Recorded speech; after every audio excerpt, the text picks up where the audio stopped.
isang pagbati sa inyo lahat. Nasaan mang dako kayo ng mundo naroroon ngayon. Nagbabalik muli ang inyong lingkod upang tumalakay ng ilang napapanahong issues at impormasyon.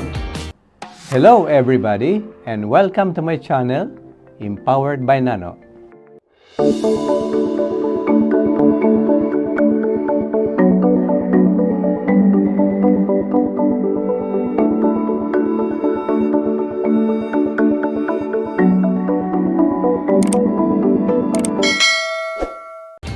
Katulad ng ating naunang ipinahayag, kabilang sa mga advokasya ng channel na ito at ng inyong lingkod ay ang pagsuporta sa mga nakatatanda o senior citizen, kabilang na ang mga retirees. Kaugnay sa advokasyang ito, nais kong ibalita sa inyo na noong Abril 21 ay muling naimbitahan ang inyong lingkod upang magbigay ng isang talk o presentation sa grupo ng Daughters of Mary Immaculate or DMI. Ito ay isang church workers volunteer organization na binubuo ng mga kababaihan sa Holy Eucharist Parish, Bulwok, Parañaque. Mayroong 40 participants na dumalo at nakiisa, ngunit hindi lahat ay nakasama sa picture. Ang aming talakayan ay sumentro sa topics o mga paksa na mahalaga para sa mga retirees, kabilang na ang ilang benepisyo ng senior citizens. Katulad ng nakaugalian, pagkatapos ng maikling pagtalakay sa empowerment o pagbibigay lakas at sigla sa mga nakatatanda at mga retirado, ay nagkaroon ng open forum kung saan ay nagtanong at nagbahagi ng kanilang mga karanasan ang mga kalahok. Ang mga talakayan at Q&A na ito ang nais kong ibahagi sa inyong lahat sa episode na ito ng ating vlog. Sapagkat ang kanilang mga tanong at karanasan ay maaring inyo ring katanungan na naghahanap ng kasagutan o maaaring ang kanilang karanasan ay pwedeng kaparehas din ng sa inyo. Kung kaya, may ilan sa inyo ang malamang na makarinig at makapagpatotoo sa value o halaga ng kanilang mga tanong. So let's dive in. Atin na pong simulan ang kwentuhan.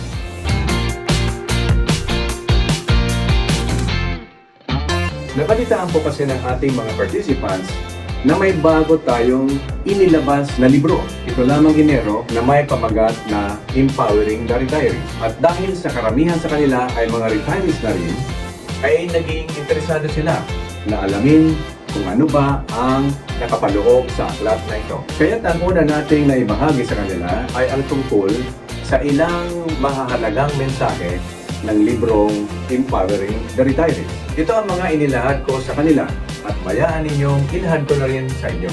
Sa pagre-retiro ay mahalagang matukoy natin ang layunin o purpose, kahulugan o meaning at direksyon ng ating buhay na tatahakin pagkatapos ng aktibong pagtatrabaho sa opisina o saan mang larangan. Ito ang tamang pagkakataon upang ituloy natin ang ating mga hilig o mga bagay na naudlot nating gawin noong una dahil sa ating karir. At kayo naman ay gusto na nating gawin sa pagre-retiro. At ang pag-alam sa uri ng personalidad ng isang tao ay makakatulong na gabayan ka sa pagtukoy ng inyong mga hilig. Ang personalidad ng mga extroverts ay maaring mag-enjoy sa mga travels, joining social clubs, and parties like family gatherings. Samantalang, ang mga retirees na may introverted personality naman ay mas enjoy sa pagtatanim ng halaman, pagsisinop ng kanilang tahanan, o pagsusulat ng libro. Maraming pwedeng gawin ang isang retiree upang huwag mabagot o maiwasan na maranasan ang kawalan ng silbi. Halimbawa, kung ang ating inclination ay magsimula ng panibagong negosyo, ay dapat natin itong pag-isipan at paghandaan ng mabuti. Napakahalaga na ang negosyo ay ating mapangasiwaan ng maayos upang maiwasan ang sobrang pagkapagod at ang pagsisisi sa bandang huli. Maaring kailanganin mo ang suporta at tulong ng pamilya upang mabuo ang inyong tiwala sa pagdaan sa yugtong ito ng iyong buhay. Mahalaga din na ang retirees ay makilahok sa mga gawain o aktibidades na maaring magpahaba pa ng buhay. Katulad ng una, socialization o pakikipag-ugnayan sa lipunan. Kabilang na rito ang pagsama at pakikipagsaya sa mga miyembro ng pamilya, kaibigan, kaklase at kaopisina sa mga reunion at iba pang okasyon. At ang ikalawa ay ang pangangalaga at pagpapabuti ng relasyon sa kapamilya at sa kapwa in general. Malaga na may isang taong maaring tumugon sa inyong agarang pangangailangan, especially in emergency situations. Siguraduhin na may kaibigan ka na makakausap at makikinig sa iyo ng mga kwento at mga taong mag-aangat ng inyong mood kapag ikaw ay nalulumbay.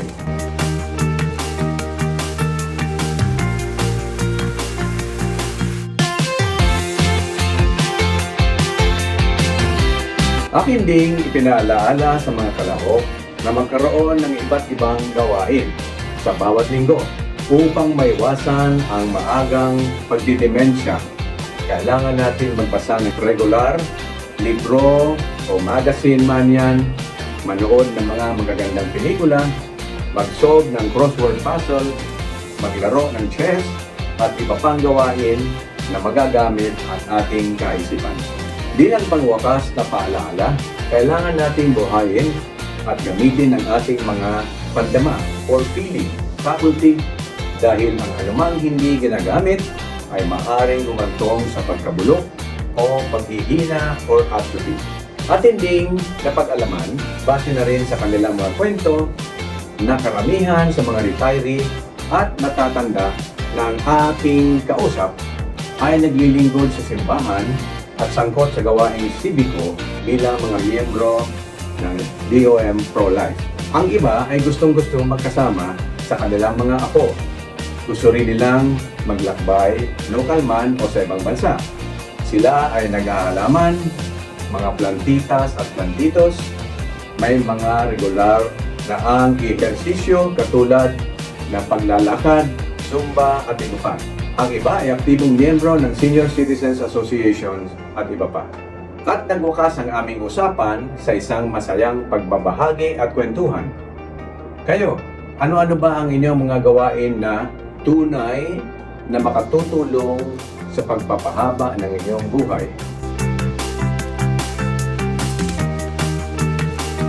Sa topic naman ng Senior Citizens Benefits ay natuon ang questions and answers portion sa mga sumusunod. Tanong: limitado ba ang paggamit ng Senior Citizens Card sa isang pagbili lamang bawat araw? Sagot: hindi nalilimitahan ang batas ng senior citizens ang paggamit ng card basta ito ay para sa pagkonsumo o paggamit ng senior citizen. Tanong: paano mag-apply ng senior discount sa Meralco? Discount rate at 5% sa mga gumagamit ng 100 kWh at mas mababa. Sagot: mag-apply online at i-upload ang mga sumusunod. Una, Filipino Senior Citizen ID. Pangalawa, recent Meralco bill sa ilalim ng pangalan ng senior citizen. Pangatlo, sertipiko ng barangay or notarized affidavit ng dalawang walang interest na tao na nakakilala sa senior citizen nang hindi bababa sa 1 taon. Tanong: paano mag-apply ng senior discount sa Maynila? Discount rate at 5% para sa mga gumagamit ng 30 cubic meter at mas mababa. Sagot: mag-submit sa Maynila office ng mga sumusunod. Una, na kompletong application form na makukuha sa Maynila office, original na senior citizen ID na galing sa OSCAN, isang kopya ng larawan ng senior citizen ID, Maynila Statement of Account. Tanong: paano na ang mga promotion offers kung saan ay maaring hindi nabigyan ng diskwento ang mga nakatatanda? Sagot: suriin kung ang promo ay naaprubahan or na-certify ng Department of Trade and Industry. Pangalawa, kung nag-expire na ang promotion, humingi ng senior discount. At pangatlo, mas mabuti pa, bumili ng single food and drink para sa ma-maximize ang inyong senior discount.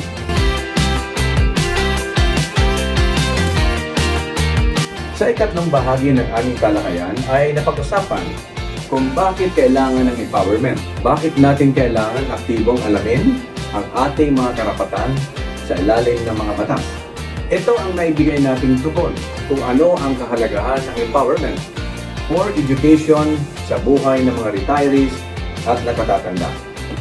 Una, upang ang mga senior citizens ay magkaroon ng kamalayan sa mga batas ukol sa kanilang benepisyo. Upang malaman nila at magamit ang kanilang mga benepisyo, prerogative at karapatan. Pangalawa, upang maging mapagbantay at matiyak ang lubusang magamit ang mga diskwento at benepisyo. Ito ay upang maiwasan na maloko ng ibang nagtitinda o mga establishment. Pangatlo, upang ang mga senior citizens ay magkalakas loob kung naagrabyado, makipag-usap, makipagreklamo sa manager, supervisor ng business establishment, bakit hindi bigyan ng discount? Pang-apat, kung naagrabyado pa rin ay maaari magsampa ng kaso laban sa nasabing establishmento. At pang-lima, upang maibahagi ang mga batas ng senior citizens sa lahat. Pay it forward.